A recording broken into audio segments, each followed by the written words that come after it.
నమస్తే, welcome to Vahini TV. నేను Rana Pratap. Right, ఇక తెలంగాణలో ఆషాఢ మాసం వచ్చిందంటే చాలు ఇంకా బోనాల పండుగ షురూ అయిపోతుంది. సో బోనాల పండుగ నుంచి కంటిన్యూగా షురూ అవుతూ ఉంటుంది. అయితే బోనాల పండుగలో మెయిన్ మనకి చాలా వరకు అట్రాక్ట్ చేసేది అంటే బోనాలు ఎత్తిన శివశక్తులు, జోగినులు. సో వీళ్ళు లేని బోనాలు అనేది లేకుండా పరిస్థితి మనం ఎక్కడ కూడా చూడలేం. రైట్, సో అలాంటి చలో ప్రస్తుతం మనం కన్నా ముద్దిరాజ్ అనే శివశక్తి దగ్గర ఉన్నాం. సో మాట్లాడదాం మొత్తం ఓవరాల్గా అంటే ఎట్లా బోనం స్టార్ట్ అవుతుంది, ఎట్లా చేస్తారు, ఏంది అని మొత్తం బోనాలకు సంబంధించిన హిస్టరీ మొత్తం తెలుసుకునే ప్రయత్నం మనం చేద్దాం.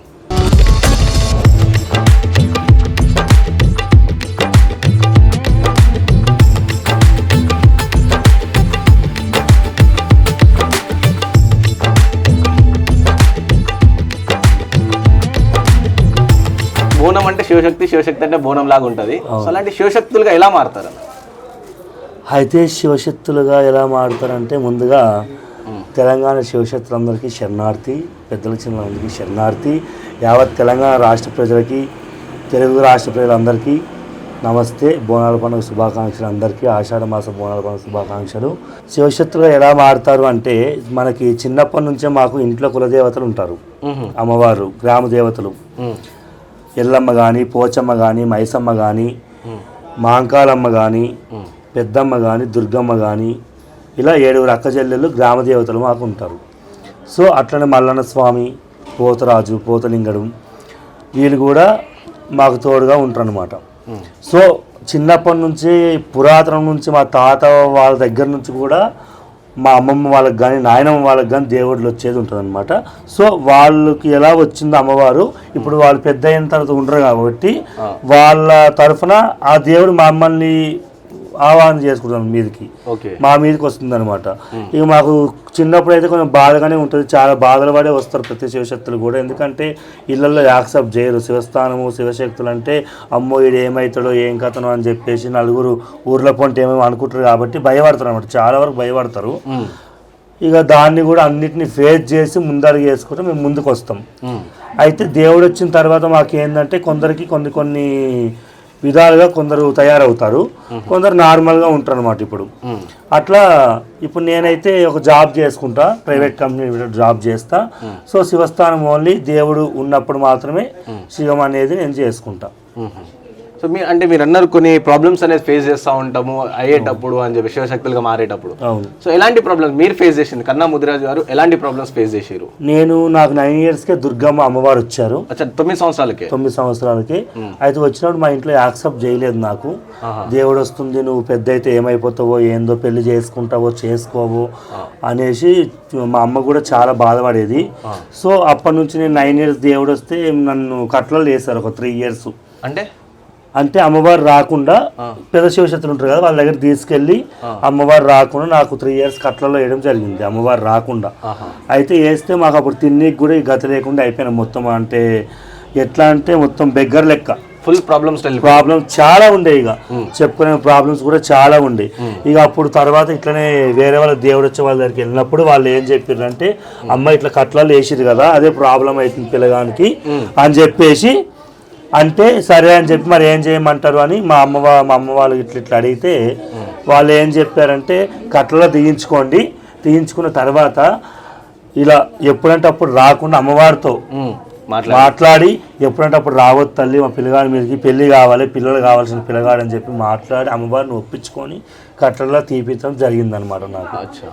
సో 9 సంవత్సరాలకే మీకు అమ్మవారు వచ్చారు అని చెప్పారు. సో అంటే వచ్చేటప్పుడు ఎట్లుండే ఆ మూమెంట్? అంటే ఇట్లా అమ్మవారు చిన్నప్పుడు ఆ అమ్మవారు వచ్చాడు మాకు ఏం తెలియదండి. ఏంటంటే నార్మల్గా కొత్తగా పిల్లలు నడక నేర్చుకుంటే పుట్టినప్పుడు ఎలా కింద పడిపోతారో మేము కూడా అమ్మవారిలో అప్పుడు వచ్చినప్పుడు ఏంటంటే కింద పడిపోతుండే అనమాట మొత్తం. స్పృహ తప్పి కింద పడిపోతుండే మొత్తం. ఎందుకు ఎలా పడిపోతాము అని అంటే అప్పుడు మొత్తం ఏం గుర్తుండదు అనమాట చిన్నప్పుడు. అంటే కొత్తగా అమ్మవారు వచ్చినప్పుడు మళ్ళీ మీరు అనొచ్చు, మీరు మరి ఇప్పుడు ఎలా మీకు ఉంటుందండి అమ్మవారు దేవుడు, మరి ఇప్పుడు మీకు ఎట్లా ఇదవుతుంది, మీరు ఎట్లా ఆపుకోగలుగుతారు, బ్యాలెన్సింగ్ ఎట్లా చేసుకోవాలని మీకు ఉంటుంది. అయితే దానికి ఒక గురువుని ఎంచుకోవాలండి మేము. ఎవరినైనా చిన్నవాళ్ళు కానీ పెద్దవాళ్ళు కానీ ఎవరైనా కూడా ఒక గురువు అనేటోడు మాకు కంపల్సరీ అవసరం. ఆ గురువు అన్నోడు మా జీవితంలోకి వచ్చిన తర్వాత ఆయనకు మేము గౌరవం ఇచ్చి తల్లి తండ్రి తర్వాత గురువు మాకు ఎక్కువ. సో ఆ గురువుతో మాట్లాడి ఆ గురువుతో మేము సంభాషణ చేసుకొని అమ్మవారి కళ్యాణము పటం వేసుకొని ఆ గురువు అప్పుడు మాకు ఆపుతాడండి. అమ్మవారి కింద పడకుండా పడినప్పుడు అమ్మ ఇది ఒక స్థాయికి వచ్చిర్రు, ఇట్లా చేస్తుర్రు, నా మీద నీకు ఏమాత్రం గౌరవం ఉన్నా నమ్మకం ఉన్నా నా పిల్లల్ని బాధ పెట్టొద్దని చెప్పి గురువు అమ్మవారిని వేడుకుంటాను అనమాట. సో అప్పటి నుంచి మాకు దేవుడు వచ్చినా కూడా కింద పడకుండా మేము బ్యాలెన్సింగ్ చేసుకోగలుగుతాం. అంటే ఆ గురువుని ఎట్లా సెలెక్ట్ చేసుకుంటారు? అంటే గురువు అంటే ఆల్రెడీ అమ్మవారు వచ్చి మాకన్నా పెద్దవాళ్ళు కావచ్చు చిన్నవాళ్ళు కూడా కావచ్చు, ఆల్రెడీ అమ్మవారు వచ్చి వాళ్ళు ఎప్పుడు దేవుడి సేవలో ఉంటారు కాబట్టి వాళ్ళని మేము గురువులను చేసుకోవడం జరుగుతుంది. అది కూడా 1-10 సార్లు చూసి తెలుసుకొని గురువులను చేసుకుంటాం. అంటే ముందే శివశక్తులుగా ఉన్న వాళ్ళని అవును అవును. ఓకే. సో ఆ విధంగా మీకు అమ్మవారు వచ్చి ఇక అమ్మవారు ఆజ్ఞిస్తేనే బోనం కూడా నిలవలేదు ఉంటుంది, ఎట్లా పడితే అట్లా నిలవని నీకు ఉండదు. అమ్మవారి ఆజ్ఞ ప్రకారమే బోనం ఎత్తుకుంటాము. అమ్మవారి ఆజ్ఞ లేనిది మాకు బోనాలు కూడా కొంచెం ఉండవన్నమాట. సో మీరు ఫస్ట్గా బోనం ఎప్పుడు ఎత్తారు? నేను ఫస్ట్గా 5 years బ్యాక్ అమ్మవారి కళ్యాణం చేశాను. ఇక మా మదర్ చనిపోయిన తర్వాత నేను కళ్యాణం చేయలేదు. అప్పుడు నేను దేవుడు నార్మల్గా ఏంటంటే ఎక్కువ లేకపోతుండే, నేను కూడా నార్మల్గా ఈ దోస్తానా తిరుగుడు అన్నీ ఉంటుండే నాకు. ఇక 5 years తర్వాత అమ్మ చనిపోయిన తర్వాత ఇట్లా వేరే కారణం వల్ల చనిపోయిందని చెప్పి దాని దిక్కెళ్ళి నేర్చుకోవాలి, కంపల్సరీ బోనం ఎత్తుకోవాలి, అమ్మవారిని ఆవాహన చేసుకోవాలని చెప్పి నేను చేసుకోవడం జరిగింది. అంటే ఇప్పుడు ఇట్లా అమ్మవారు వస్తూ ఉంటారు మీకు, మీరు మాట్లాడతా అని చెప్పారు. అంటే ఆ వచ్చే మూమెంట్లు అంటే మీకు ముందుగా తెలుస్తుందా ఇట్లా అమ్మవారు వచ్చే మూమెంట్లు ఏంటంటే మాకు కొంచెం మా మైండ్ మా ఆధీనంలో ఉండదండి. ఫస్ట్ అయితే మా మైండ్ కొంచెం మొత్తం బ్లర్ అయిపోయి కోమలోకి ఎట్లా వెళ్ళిపోతారు మనుషులు. సో మేము కూడా అప్పుడు మేము ఏం చేస్తాం మాకు అంత ఐడియా ఏముండదు. అమ్మవారు ఉన్నప్పుడు మేము ఏం చేసేది కూడా మాకు తెలియదు.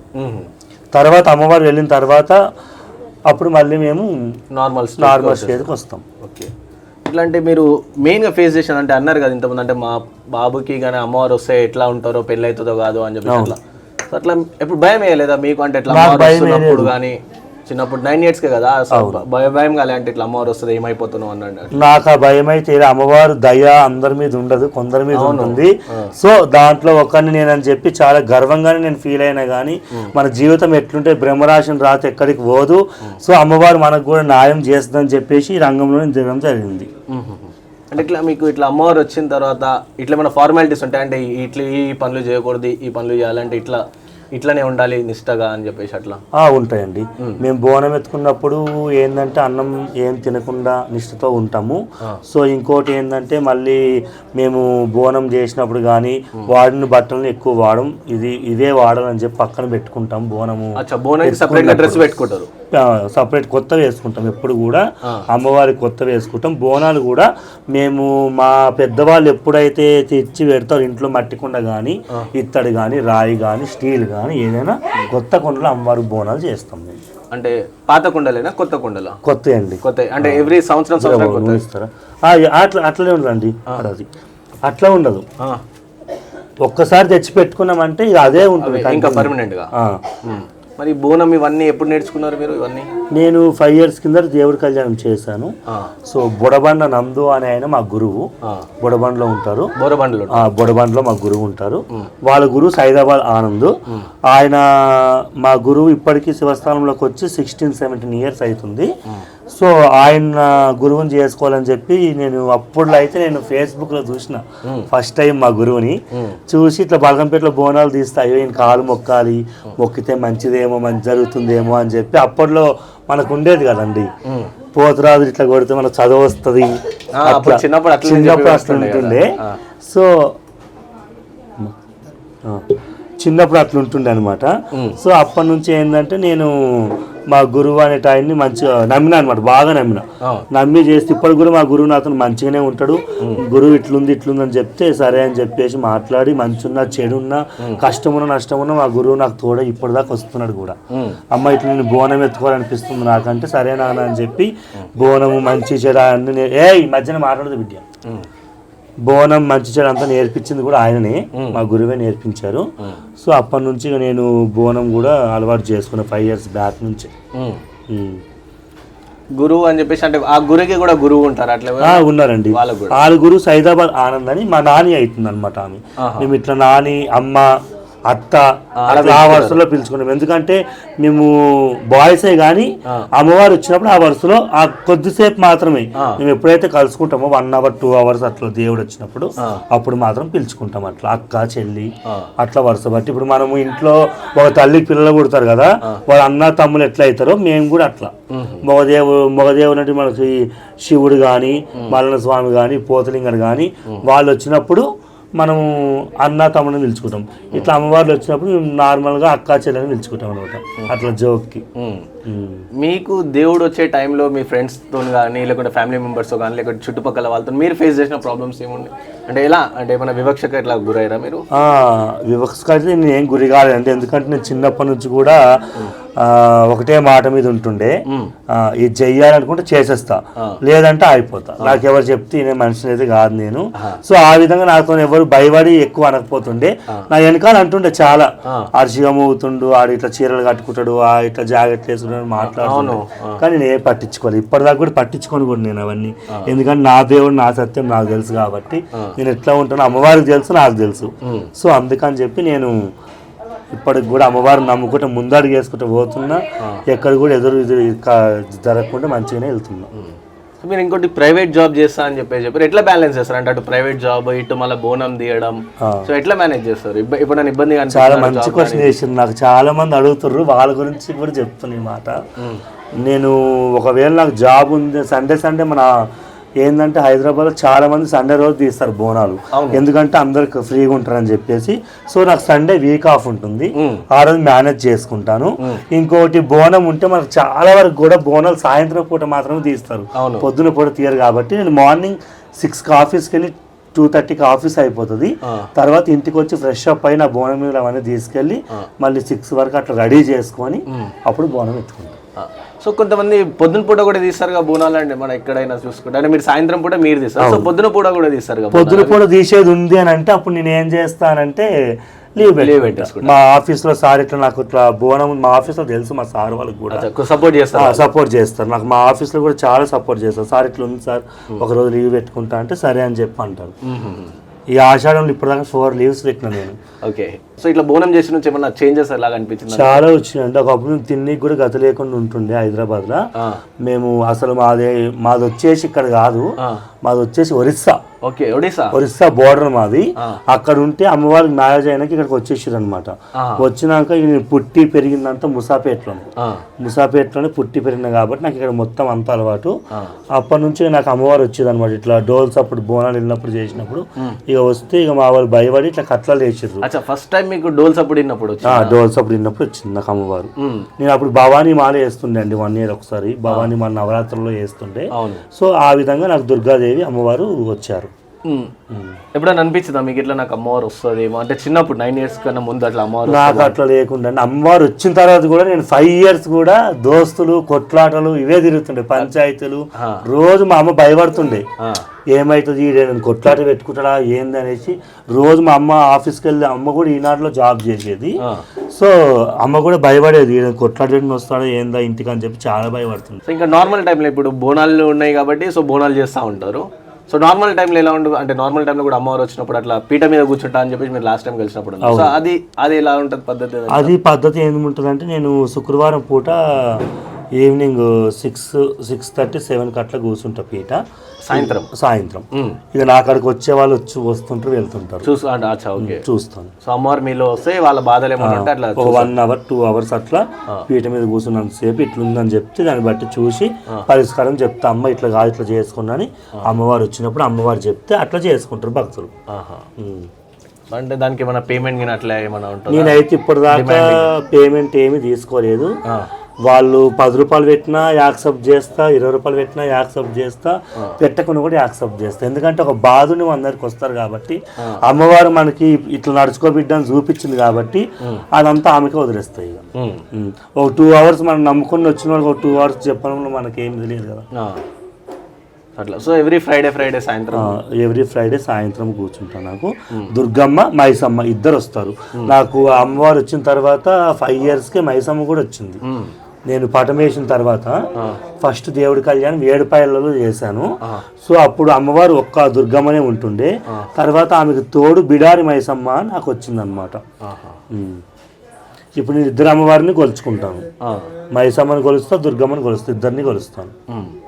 ఇది కళ్యాణం ఏ విధంగా చేస్తారంటే కళ్యాణం చేసినామని చెప్పారు, సో ఎట్లుంటుంది అమ్మవారి కళ్యాణం? అమ్మవారి కళ్యాణం అనేది మన ఇంట్లో ఆడపిల్లకి ఎట్లా కళ్యాణం చేస్తాం, సేమ్ మన ఇంటి ఆడపిల్ల అనుకొని అమ్మవారి కళ్యాణం చేయాలి మనం. అది ఎట్లా అంటే ఇక ఒక 10 days 1 week ముందు మహిళలు తీస్తాం ఇంట్లో.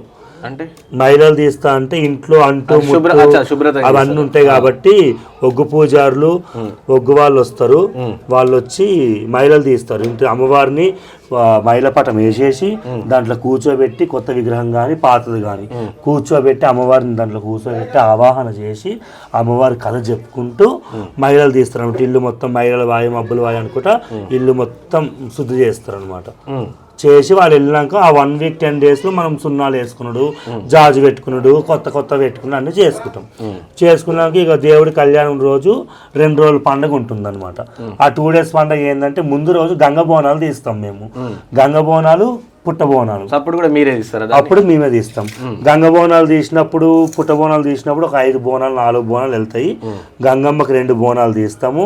గంగమ్మకు మొక్కి ఆవిడ అనుమతి తీసుకొని గంగ తెప్ప వదిలేసి ఆవిడ అనుమతితో నీళ్ళు తీసుకొని వస్తాం అన్నమాట. గంగని ఇంటికి తీసుకొని వస్తాం. ఆ గంగ నీళ్ళతో అమ్మవారి స్నానం చేస్తాం.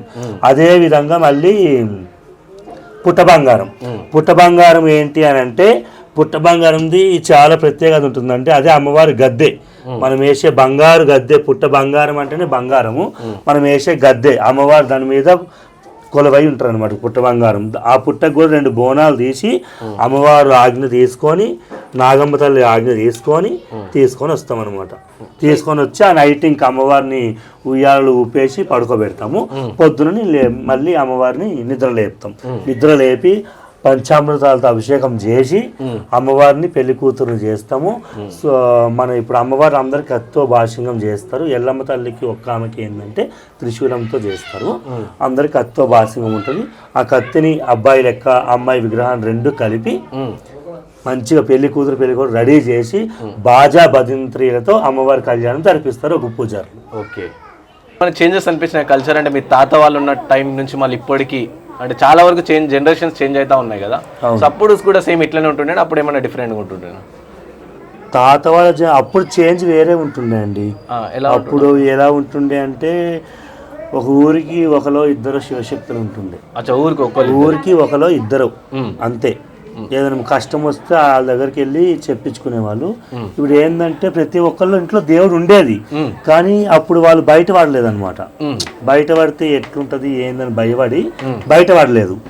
శివశక్తులు ఉండి కూడా బయట పడలేదు కాబట్టి అప్పుడు ఊరికి ఒకరో 2 ధైర్యం చేసి దేవుడు వచ్చే దేవుని అమ్మలు కానీ శివశక్తులు కానీ అప్పుడు బాగా ఉంటుండే. ఇప్పుడు ఏమైంది అని అంటే అందరు ధైర్యం చేసి మా దేవుడు గురించి అందరికి తెలవాలి అన్నట్టు బయటకు వస్తారు అనమాట. అట్లా అప్పుడు ఎట్లుంటుండే సాంప్రదాయం అంటే అప్పుడు కూడా సేమ్ ఇలా అప్పుడు సేమ్ ఇదే ఉంటుండే అండి. బొట్ల బోనాలు ఈ బోనాలని మా పసుపు కుంకాలతో చేసేట్టు ఉంటుండే. ఇప్పుడు కొత్తగా వర్క్ బిందులు వచ్చినాయి, ఎందుకు టైం లేకుండా వెతుకుంటారు. కానీ అప్పుడు అవన్నీ లేకుండే. బొట్ల బోనాలు కింద సున్నం పైన సున్నం వేసి నీట్గా చేసుకొని ఎంత టైం అయినా కూడా వెళ్ళి తీసుకొని వెళ్ళి అమ్మవారికి ఎక్కించి వస్తుండే. ఇట్లా ఏమైనా టైం ఉంటుంది అంటే ఈ టైం వరకు అమ్మవారికి ఎక్కియాలి అని, దాని తర్వాత అమ్మవారికి టైం ఎక్కడదండి, టైం ఏముండదు అమ్మవారికి. మనకి ఎప్పుడు మంచి రెడీ అయ్యి చేసి ఉంటే అదే టైం అమ్మవారికి. అమ్మవారు ఏ టైంలో వెళ్ళినా కూడా ఏ సమయంలో వెళ్ళి అమ్మ అన్నా కూడా మనకి నేనున్న బిడ్డ అంటుంది, అదే అమ్మవారు. రైట్, ఇక బోనం తయారు చేయడం, బోనంలో ఎలాంటి నైవేద్యాలు పెడతారు, కన్నా ముదిరాజు అంటే ఒక శివశక్తికి ఎలా మారారు, సో ఇదంతా గురించి తెలుసుకున్నాం కదా. రైట్, ఇక బోనం ఎత్తుకోవడానికి కన్నా ముదిరాజు గారు రెడీ అయిపోయినా ఉన్నారు. ఒకసారి చూద్దాం, అంటే అలంకరించుకున్నారు వాళ్ళని. సో దేనికి ఇది అలంకరణ అంటే అలంకరణ ఏమంటారు అని చెప్పేసి ఇదంతా తెలుసుకునే ప్రయత్నం మనం చేద్దాం. అన్న చెప్పండి అన్న, మీరంటే ఇవన్నీ అలంకరించుకున్నారు, సో దీని గురించి కొంచెం మాకు చెప్పండి. దీని గురించి చెప్పనీకంటే అప్పట్లో అమ్మవారికి దేవుళ్ళకి అందరికీ ఈ ఈరగొల గవ్వల దర్శనం ఈరగొల అనేది ఉండేటి. సో ఆ విధంగా మేము కూడా దేవుడి కళ్యాణం చేసినప్పుడు మా గురువులు మాకు ఇవి 2 ఇస్తారనమాట. ఎక్కడికి వెళ్ళినా కూడా అమ్మవారి పేరు మీద ఇవి 2 మీరు వేసుకోవాలి, దేవుడు వచ్చినప్పుడు ఈ రెండు మీ పేరు మీద ఉండాలి అని చెప్పేసి మా గురువులు మాకు చెప్పడం జరిగింది. సో మేము అప్పటి నుంచి కూడా బోనం ఎత్తుకున్నప్పుడు కానీ, అమ్మవారికి పీట కూర్చున్నప్పుడు కానీ, ఎవరికైనా ఒంట్లో బాగాలేనప్పుడు చేసినప్పుడు కూడా దీంతో మేము ఇరగలతో దిష్టి తీసి కొడతాం. ఇది వెండి బెత్తం అంటారు, దీన్ని బెత్తం అంటారు. ఇది అందరు దేవుళ్ళకి ఉండదు.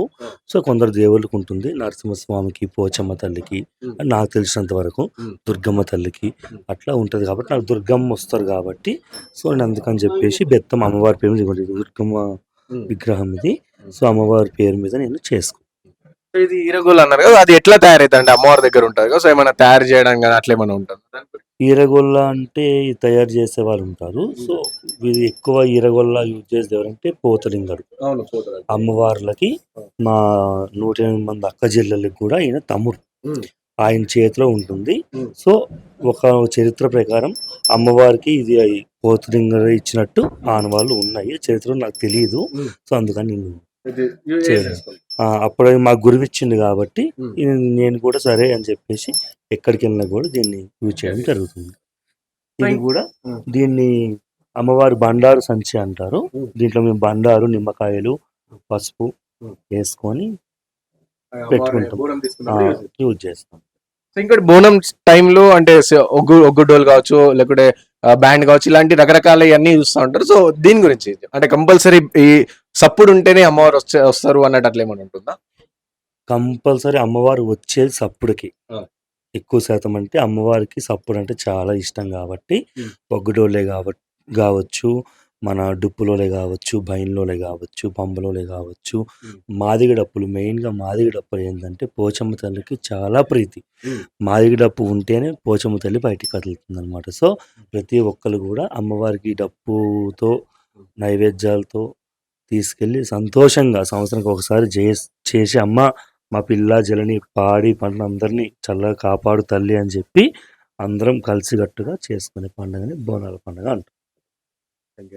సో విన్నారు కదా, ఇది అన్నమాట. సో కంప్లీట్ గా ఓవరాల్ గా బోనం గురించి లేక శివశక్తులకి ఎలా మారుతారని చెప్పేసి అండ్ వీళ్ళు వేసుకున్న అలంకరణ గురించి కూడా అవన్నీ తెలుసుకున్నాం. చలో ఇప్పుడు బోనం తీయడం అనేది స్టార్ట్ అయిపోతుంది. సో ఆ వీడియో కూడా మనం చూసేద్దాం.